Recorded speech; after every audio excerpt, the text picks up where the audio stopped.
Hey friends, welcome back to this channel. आज हम ambush इस फिल्म के बारे में बात करने जा रहे हैं जो 2023 में रिलीज हुई थी। जगह है वियतनाम और समय है 1966 का। तो देखते हैं फिल्म की कहानी क्या है। फिल्म के पहले ही सीन में अमेरिकन एयरफोर्स के बेस से जनरल ड्रमंड गाड़ी में बैठकर निकलते हैं और कैप्टन मोरा से मिलते हैं और बताते हैं कि इंटेलिजेंस बाइंडर दुश्मनों के हाथ लग गया है। वियतनाम में हमारे सेना के साथ डायरेक्ट और इनडायरेक्ट तरीके से काम करने वाले हमारे हर साथी की जानकारी उसमें है। उस बाइंडर को वापस हासिल करके हर हाल में हमें नष्ट करना होगा। उसके लिए हमने उत्तर में विशेष बल की 2 टीमें भेजी थी। वो सब DMZ के उत्तर में हमारी छोटी सी चौकी पे लौट रहे हैं। फिर कैप्टन मोरा और क्रॉफर्ड नाम का सोल्जर बाइंडर लेने के लिए उस चौकी की तरफ चॉपर से निकल पड़ते हैं, जहाँ पर विशेष बल की टीम बाइंडर लेके पहुँचने वाली थी। इस चौकी पर ज्यादातर इंजीनियर्स है और उन इंजीनियर्स का इंचार्ज कॉर्पोरल एकरमैन है।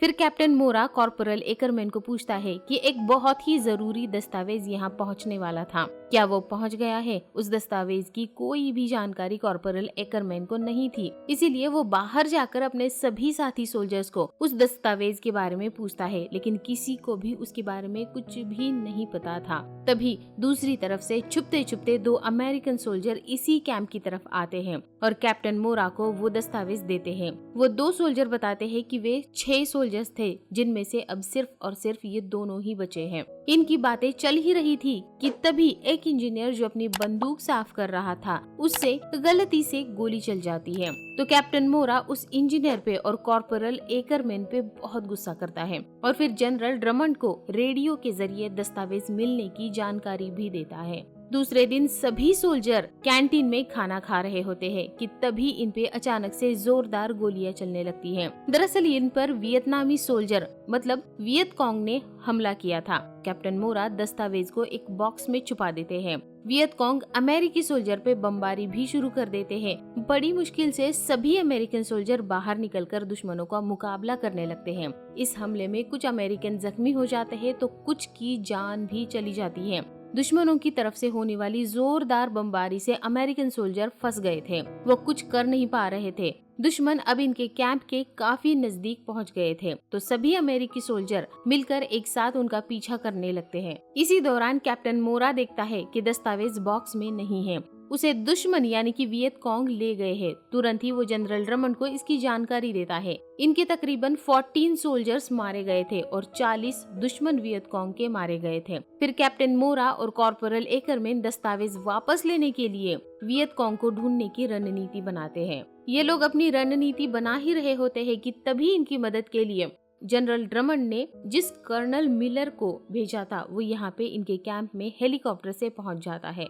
लेफ्टिनेंट कर्नल मिरल अपने साथ दुश्मनों को ढूंढने के लिए एक ट्रेन्ड डॉग भी लाया है। तब कॉर्पोरल एकरमैन कर्नल मिलर को बताता है कि हमने इस कैंप के घेरे में हर तरह के लैंडमाइन बिछाई हुई है, हर जगह पर सेंसर्स बिछाए हुए हैं, ट्रिप वायर्स और फ्लेयर्स बिछाए हैं, लेकिन पता नहीं कैसे इन सब से बचकर दुश्मन हम तक कैसे पहुंच गया। तब कर्नल मिलर बताता है कि वियतकॉन्ग ने यहाँ पर हर जगह पर जमीन के अंदर सुरंगें बनाई हैं। वो उन सुरंगों से ही यहाँ तक पहुँच गए थे। हमें उनके सुरंगों के बारे में पूरी जानकारी पता करनी होगी। लेकिन कैप्टन मोरा वो दस्तावेज हासिल करना चाहते हैं। फिर कर्नल मिलर मरे हुए वियतकॉन्ग की बॉडी के पास अपने डॉग को ले जाकर डॉग को उनकी स्मेल सूंघवाता है और सभी सोल्जर्स की 3 टीम बनाता है और वियतकॉन्ग को ढूंढने के लिए निकल पड़ते हैं सभी लोग। कुछ दूर आगे जाने के बाद छुपकर कुछ वियतकॉन्ग इन पर गोलियां चलाते हैं, जिसमें इनके कुछ सोल्जर मारे जाते हैं। दोनों तरफ से काफी गोलियां चलती है और आखिरकार उन वियतकॉन्ग को ढूंढकर खत्म कर देते हैं और वही बाजू में इनको वियतकॉन्ग की बनी हुई एक सुरंग भी मिलती है।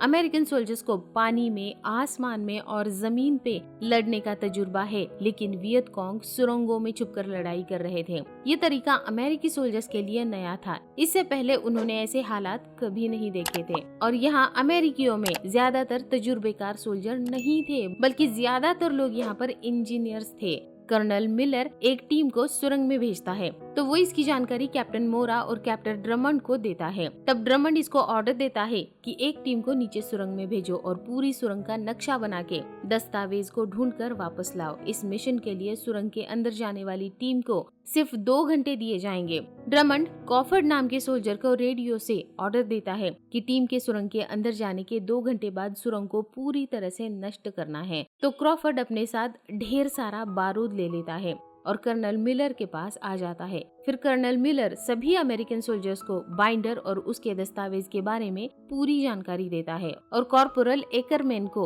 अपनी टीम को लेकर सुरंग में जाने के लिए कहता है, लेकिन कॉर्पोरल एकरमैन नीचे जाने से हिचकिचाता है। दरअसल वो और उसकी टीम इंजीनियर से उन्हें जंग का कोई भी तजुर्बा नहीं है। तब कर्नल मिलर कहता है कि आप इंजीनियर्स आम सोल्जर से ज्यादा होशियार होते हैं। नीचे की स्थिति का अवलोकन करके आप अच्छे से एक नक्शा बना सकते हो। फिर कॉर्पोरल एकरमैन अपनी टीम को लेकर सुरंग में उतरता है। नीचे उतरते ही कुछ आगे जाते ही हर जगह कीड़े दिखाई देते हैं। फिर भी ये लोग आगे बढ़ने लगते हैं। उधर ऊपर से मिलर एक टीम के साथ वियत कॉन्ग को ढूंढ रहा होता है और एक टीम सुरंग के पास ही रुकती है। वहाँ क्रॉफर्ड सुरंग के अंदर बारूद बिछा देता है। एकरमैन पूरी सुरंग का नक्शा बनाने लगता है। कुछ आगे जाने के बाद इन्हें 2 रास्ते मिल जाते हैं, तो ये टीम आधे हिस्से में बंटकर अलग अलग होकर सुरंग की दोनों तरफ आगे बढ़ने लगते हैं।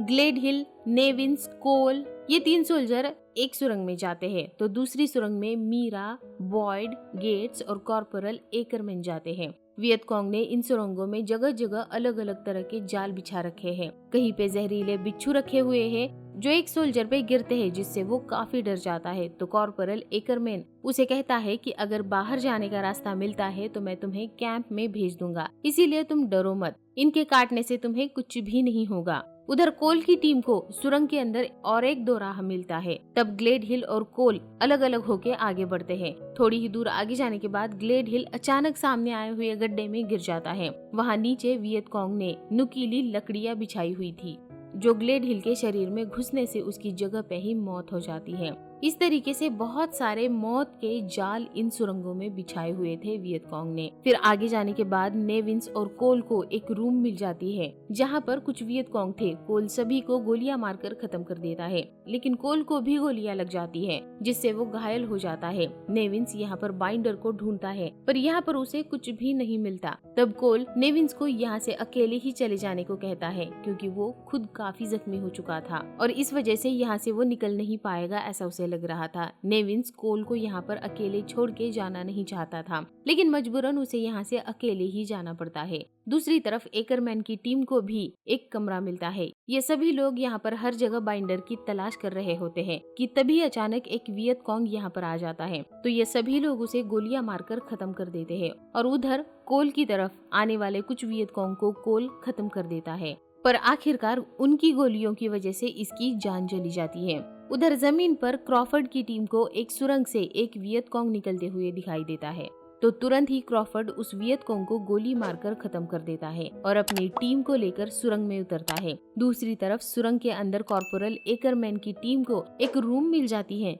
जहां बहुत ज्यादा अनाज स्टोर करके रखा था। इतना खाना पूरी रेजिमेंट को महीनों तक खिलाया जा सकता है। ये लोग यहाँ की तलाशी ले ही रहे थे कि तभी यहाँ नेविंस आ जाता है और सबको ग्लेड हिल और कोल के मारे जाने की खबर देता है और ये सुनकर सभी लोग बहुत घबरा जाते हैं। अब एकरमैन को भी ये समझ आता है कि इन सुरंगों की भूल भुलैया में ये फंस गए हैं। फिर ये सभी आगे बढ़ने लगते हैं, तो आगे इनको बहुत संकरी जगह मिलती है। यहाँ से ये लोग रेंगते हुए आगे बढ़ने लगते हैं और कुछ आगे जाने के बाद इन्हें सुरंग से बाहर जमीन पे जाने का रास्ता मिल जाता है, लेकिन इसके दरवाजे पे बाहर 2 वियत कॉन्ग बैठे थे। उनमें से एक का ध्यान सुरंग के दरवाजे पे जाता है, तो वो दरवाजा खोलता है, तो तुरंत ही एकरमैन अंदर से ही उसे गोली मारकर खत्म कर देता है और दूसरे वियत कॉन्ग को मिलर खत्म कर देता है। एकरमैन और उसके सभी साथी अब सुरंग के बाहर जमीन पर आ जाते हैं। इस सब में मीरा नाम का सोल्जर काफी घायल हो जाता है, तो कॉर्पोरल एकरमैन उसे दिलासा देता है और फिर उसको कैंप भेज देता है और इन्हें अब समझ में आता है कि ये लोग बाइंडर ला नहीं पाए।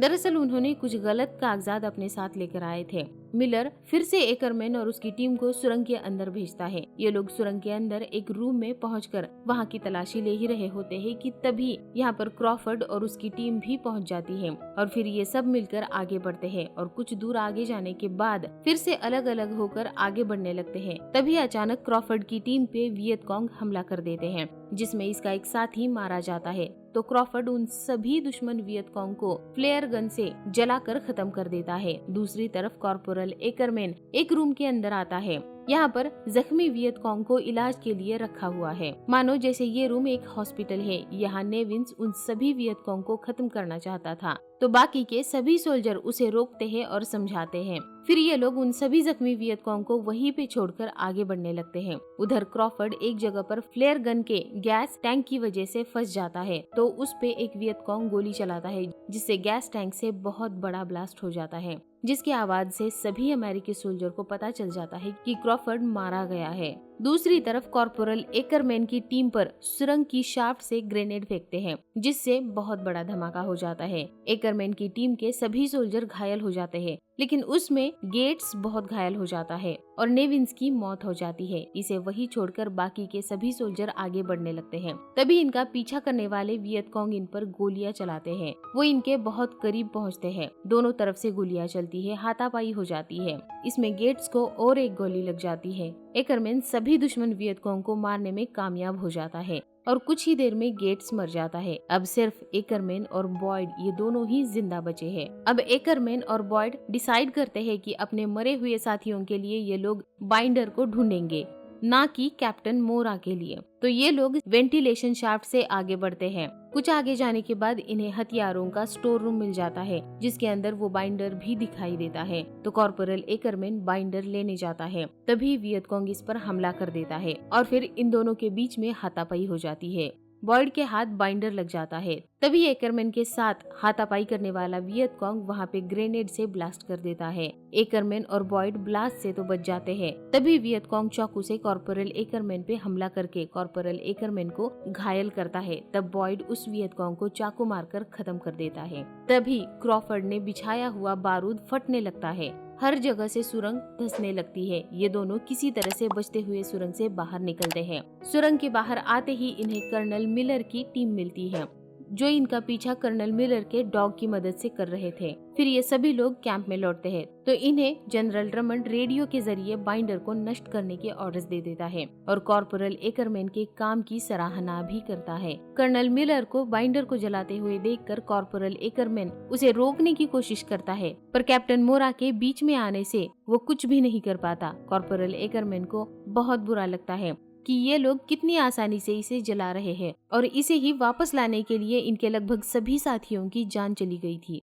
वो बहुत दुखी हो जाता है। जनरल ड्रमंड को अपने सोल्जर्स की मौत से बहुत बुरा लग रहा था और इसी के साथ ये फिल्म यहीं पर खत्म हो जाती है। 58,220 अमेरिकी सोल्जर्स की जान वियतनाम वॉर में चली गई थी। तो आपको इस फिल्म की स्टोरी कैसी लगी मुझे कमेंट करके जरूर बताइए। वीडियो को लाइक करिए, चैनल को सब्सक्राइब करिए और अपने दोस्तों के साथ शेयर भी करिए। मेरा दूसरा चैनल चलो फिल्म देखे 2 को भी जाके सब्सक्राइब कर लीजिए, वहाँ पे भी एंटरटेनमेंट का खजाना आपको मिलेगा। और मेरा और एक चैनल है फिट मॉम्स क्लब, वहाँ पे भी जाके विजिट करिए और अगर अच्छे लगते हैं वो वीडियो आपके काम के है तो उसे भी सब्सक्राइब करिए। And finally thanks for watching, bye bye.